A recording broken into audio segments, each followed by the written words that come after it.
Hello, it's me in my Tesla Model 3 again. I just have general chat about cars, electric cars, and I feel range is everything. I keep going about range, and range is everything. I feel cars should be you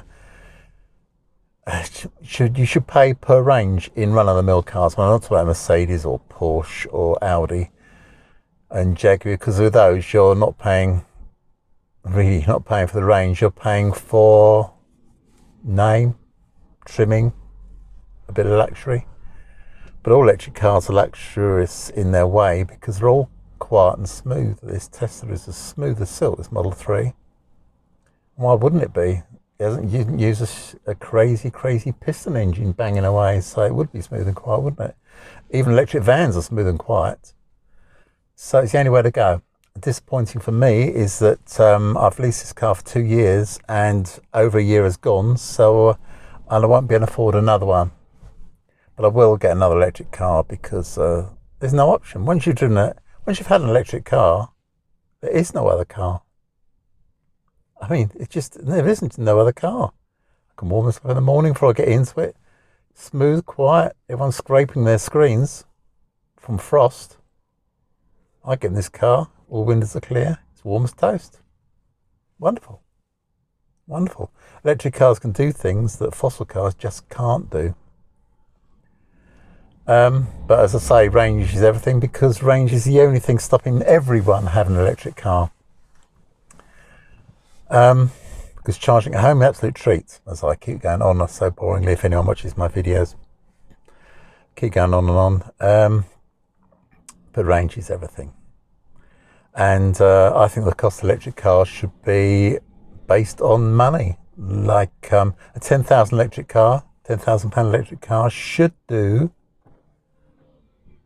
100-mile range minimum. A £20,000 electric car should do 200 miles minimum. £3,000 electric car should do 300-mile range minimum. And a £40,000 electric car should do 400 miles minimum. But there's not many of those about. Probably the only car that's knocking about now that can do 400 miles on a charge is probably the Tesla Model S with the big battery. Actually, that costs a lot more than £40,000. But that brings me to my gripe, which I keep on and on about it, is the Honda E. I've got down about Honda E's. £30,000. They call it a city car. £30,000. 100-mile range.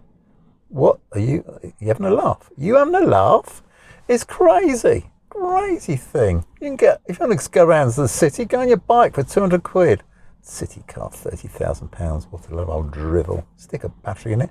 I mean, the bloody thing's heavy anyway, for no reason. It's got a little battery and it's heavy. And that's why it's so inefficient. To add to its small battery, it's inefficient. But they put some cameras on instead of door mirrors to make it more efficient. And it's got to be the most inefficient electric small car in the world. No doubt whatsoever. Amazing, pitiful car. Got a dashboard full of screens and no range. What an absolute joke. So anyway, that's my slagging off Honda as usual, as I usually do. All other electric cars are fine. I mean, pound for pound, Renault Zoe, because it's got a big battery, does 200 miles apparently. Apparently comfortable, fairly comfortably, and because it's got 52 kilowatts and it's tiny. And you see there, Honda, they can get a 52 kilowatt battery in that little tiny Renault Zoe, and you can get a 30 kilowatt battery in your tiny Honda. Well, what are you doing then? What's gone wrong? You don't really want to make electric cars, do you? Honda, you don't really want to make electric cars, do you? You want to make petrol and diesel cars. Yeah, so you can get a big battery in a small car. Not dream, but Dacia Duster. It's quite a big floor pan, because the floor pan is where the battery goes. You need a big floor to stick in a big battery. Stick a 100 kilowatt battery in a Dacia Duster. I know it'd be dear because the batteries are dear, so you You could say you've got to put a £10,000 premium on the price, but if they kept the price down towards about 12 grand for a new Dacia Duster and made a Dacia Duster for £22,000 with a massive battery and an over 300-mile range, oh my goodness me, maybe 400-mile range. Well, now that would sell, because it would be cheap for electric car. Yeah, and smooth and quiet. All the bits and pieces look like a low end fossil car like that. People moan about. They moan about the roughness of the engine or noise of the engine, or the crudity of the mechanical parts. Well, they've all gone because you put an electric motor in, smooth, and batteries. And the batteries in the floor, nice low centre of gravity. All good, all plus. Let's have a nice, cheap, long-range electric car. The way they seem to be going now is making electric cars that are... They still want to put the bits on. Go flat out and go for cheap, but put the big battery in. Don't go cheap. We'll stick a little battery in. What's the bloody point in that? Nah, cheap, and put a big battery in, get that range up, get rid of the fossils, and the world will be lovely. Be superb. God, it's chucking it down rain here. It looks really grim. And talking about grim, we're all going to be in, because I live in Surrey, so we're in lockdown for 5 minutes on Saturday, which so we can have time off at Christmas for good behaviour. And we're all allowed to, but now the dopey Prime Minister is saying, well, you can mix together, like he said all along, you can mix together at Christmas, but don't mix together. Oh, yeah, thank you. So in January, when the numbers of deaths and infection rocket higher than ever, and everyone will be surprised, they go way skywards, and Boris will say, it's your fault, not my fault. I told you not to mix, but I told you could mix, and it's not my fault. No, it's not Boris's fault. Nothing's Boris's fault. Boris is a Trumpadian. He is just like Trump, because nothing is his fault either. Mind you, I don't think it's quite as bad as Trump, because Trump just doesn't care. It's his fault and he doesn't care if people die. I think they're monkeys. I thought Boris might care a bit if people die. But Trump is a magic person, because he didn't give a... I mean, this is a rude word, I mean, it shouldn't do it on YouTube. Yeah, Trump couldn't give a shit. Trump couldn't give a shit about people, only his fat self. So, but people still say, oh, good old Trump, we want you, Trump. We'll patrol the streets with our guns for you, Trump, while you play golf, you fat bastard. Anyway, now I've sworn a lot, because I've got a bit upset about the crazy Americans and their crazy obsession with a crazy fat man. Don't get it. Anyway. Oh yeah, Brexit. Well, something in Brexit. Who cares? Who knows? Will we be in? We're in, out, shake it all about. I mean, will we get a deal? Won't we get a deal? I mean, we're supposed to be out, but if we get a good deal, we're not out, are we? Which suits me, because I wanted to stay in. I like security. I like choice. I like to go to that big supermarket and get whatever I want, whenever I want. I like chemists to be full of medication. I like those things. I like people to come over from Europe to save my life in hospital. I like those things. What's wrong with me? Must be something wrong with me, mustn't there? Because I like all those things. I don't like Brexiters.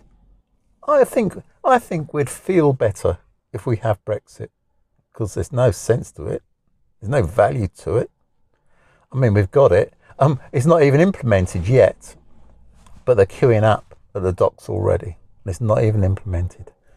How wonderful it all is. Yeah. Yeah. So anyway, I thought I'd do one this week. I usually do one a week minimum, and I haven't done this week. Nobody really watches my videos, but whatever. Anyway, it's raining and Christmas is coming. And I think I've said in the past that things will be better in 2021. Not so sure. The vaccine, you've got to take it. It doesn't stop you getting, this should be made clear. I mean, I'm no expert, but the vaccine doesn't stop you getting COVID. It doesn't stop you getting COVID, but stops you getting really, really ill from COVID. So it's like being a young person. So when they're talking about inoculating, 70 million people in this country, and they're supposedly inoculated with the stuff we've got at the moment twice, that's 140 million inoculations. That's not really necessary, because the inoculations make old people like young people. They still get the virus, they still spread the virus, but they don't get so ill from like a flu jab. You still could get flu after you've had a flu jab, but you don't get so bad. So my thought is, why inoculate healthy young people? I'm puzzled. Why inoculate healthy young people? Because they get it and brush it off. It's only old people that get it and can't brush it off.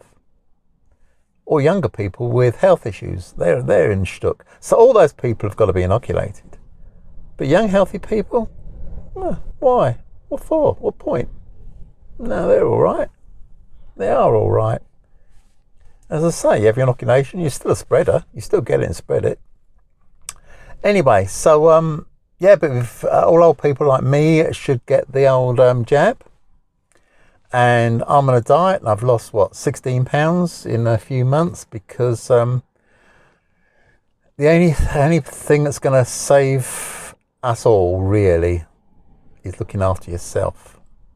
And my recommendation is, such as it is, look after yourself, because governments won't. British government, American government, whatever. No, look after yourself. So we'll get yourself healthy. Then if you get it, I mean, at the start of this year, when it all kicked off, they said everybody will get the virus in the end. And I think that's quite, maybe they will. Maybe, I'm talking about the vaccine as well. Maybe everyone will get it. And the vaccine won't stop people getting it, as I say. So maybe, as they said all those months ago, that everyone will get it. But it's up to individuals to help themselves. Obviously not 100%, because if you've got an underlying medical condition and you're old, you're limited to how you can save yourself. But if you're old like me, you could lose some weight and put up a bit of a battle. Yeah, I could talk to the Brexiters, couldn't I? Because I could say everything is a bit of a battle, because we want to battle against the EU. Those bloody EU people feeding us.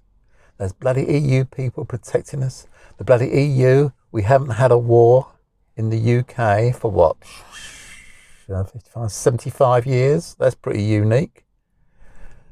So no wonder we want to vote out. We don't want any of that stuff, do we? We want to make up a war. That's what Brexit is. A made-up war. Made-up war. We're going to fight those people. We will fight them on the beaches. And the beaches will be full of lorries, all queuing up. All queuing up with their engines running, with the refrigerators running, because they can't go to their destination because they've got to park up. So they'll all be there with their engines running to keep the fridges running, polluting the whole place. And they'll all be pissing in the hedges. What a treat. Brexit, what a treat. So that's my moan for the day. 14 minutes, that's plenty, isn't it? That's enough. If anyone's listened to me for this long, you deserve a medal. Anyway, I'll see you later on. Have a good one. Bye-bye.